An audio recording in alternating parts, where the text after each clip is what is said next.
कराची मंगू पीर में मुख्तार कार एजाज टांडियो के क़त्ल करण खिलाफ एहतजाजी मुज़ाहिरो कयो वियो। मुख्तार कार, नबी बख्श सोलंकी, क्लार्क गुलजार साहड़, सुपरवाइज़र नदीम अली महेसर, ज़ुल्फ़कार महेसर जी अॻवानी में एहतजाजी धरणो हणी मुख्तार कार ॿीहर नबी बख्श सोलंकी साहिब सां ॻाल्हाईंदे चयो त अदालतुनि जे हुक्मनि ते कब्ज़ा छॾाइण तोड़े हद दख़लियूं हटाइण असांजी ज़िम्मेवारी आहे, पर अफ़सोस हद दख़लियूं हटाइण दौरान पुलिस पिणु छॾे हली थी वञे, जंहिं सबबि रेवेन्यू अमलदारनि जी ज़िंदगी ख़तरे में पइजी थी वञे।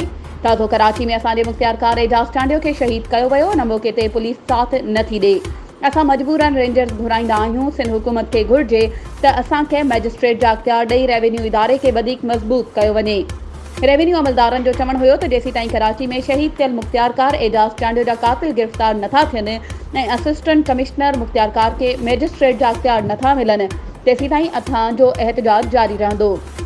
मुज़ाहिरे में तपेदार इमाम बख्श टांडियो, तपेदार हीरा राम, क्लार्क सदोरो झथियाल, क्लार्क गुलजार, क्लार्क ज़ुल्फ़कार महेसर ऐं ॿिया शरीक हुआ। वधीक ख़बरुनि ऐं अपडेट्स जे लाइ असांजे चैनल खे सब्सक्राइब कयो ऐं हा, बेल आइकन खे प्रेस करणु न विसारिजो त जीअं असांजी हर नई अचण वारी वीडियो तव्हां ताईं पहुची सघे।